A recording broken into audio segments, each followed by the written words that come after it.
Bonjour. En lisant les évangiles, je suis frappé par ce récit, à savoir l'histoire du fou de Gadara. Les Écritures disent que cet homme était possédé par plusieurs démons, et donc il n'habitait plus dans sa famille. Il passait ses nuits, ses journées dans les cimetières. Lorsque cet homme rencontre Jésus-Christ, les démons qui sont en lui, les esprits méchants qui sont en lui, vont se mettre à parler. Jésus, fils de David, qu'y a-t-il entre nous et toi? Notre heure n'est pas encore venue. Jésus va les faire taire. Jésus avait mission pour pouvoir délivrer cet homme des démons qui le possédaient. Et donc les démons vont faire une demande à Jésus, vont s'adresser à Jésus en ces mots. Ne nous chasse pas loin de cette contrée. Permets que nous allions dans ces pourceaux-là. Et donc, il y avait des pourceaux qui étaient dans les voisinages, dans cette même ville. Et Jésus va délivrer cet homme des esprits méchants et qui vont se retrouver dans les pourceaux. Qu'est-ce qui retient mon attention?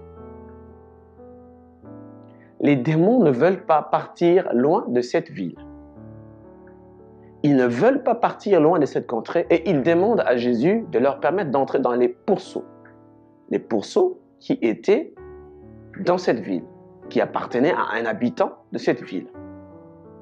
Mon attention est tirée sur le fait que les démons ne veulent pas aller loin de cette ville. Ils veulent rester dans cette ville, pourvu qu'ils entrent même dans les pourceaux.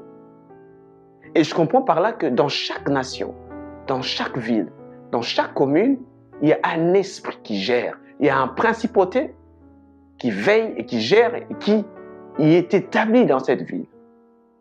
Vous verrez par exemple, dans certaines communes, il y a plus de taux de suicide que dans d'autres. Dans cette commune-là, il y a beaucoup de gens qui se suicident. Mais vous verrez aussi dans une autre commune où les jeunes filles ne se marient pas si elles n'ont pas encore eu d'enfants avant le mariage. Vous verrez que dans cette commune, toutes les filles, disons 90% des filles, ne se marient pas. Elles ont des enfants avant le mariage, elles ne se marient pas. Et vous irez dans d'autres communes où vous verrez qu'il s'agit plutôt des cas de viols. Un cas de viol assez élevé que dans d'autres communes. Donc, dans chaque nation, dans chaque ville, dans chaque commune, il y a un esprit, il y a un principauté qui est établi. Vous verrez par exemple dans une autre ville, c'est un taux de divorce élevé. Parce que le prince qui y est établi, le démon qui est établi, c'est le démon des divorces. Et donc, je comprends par là que chaque ville, chaque nation, chaque région est gérée par un principauté. Je vous donnerai un exemple. Daniel est en train de prier, attendant ainsi sa réponse. L'ange qui va revenir vers lui plusieurs semaines après, lui dire « Nous avons été retenus par le prince de Perse. » Retenez bien, le prince de Perse. Aujourd'hui, la Perse, c'est l'Iran. Donc, il y a un principauté qui gère chaque nation, qui gérait la ville de Perse et qui a fait obstruction à la réponse qu'attendait Daniel. Bien-aimés, regardez bien dans quelle ville vous êtes, dans quelle région vous êtes, dans quelle commune vous êtes. Vous verrez, vous rendez compte qu'il y a un esprit qui gère votre ville, qui gère votre commune. Et donc, lorsqu'il faut prier, priez en connaissance de cause. Si c'est un taux de divorce qui est élevé dans votre ville, n'oubliez pas qu'il faut prier dans ce sens-là aussi. Lorsque c'est un cas de viol, sachez comment prier.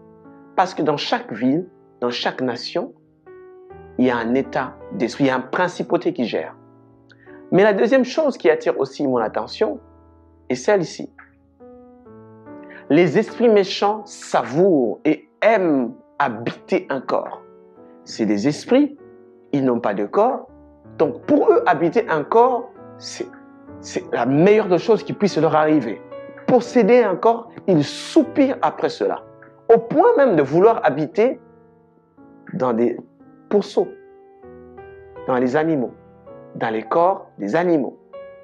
Ceci montre à suffisance que les démons les esprits méchants aiment posséder le corps humain, car c'est dans le corps humain qu'ils agissent le mieux.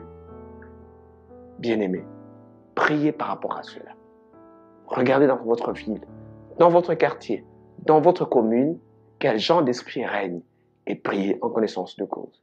Que le Seigneur vous bénisse. Au revoir.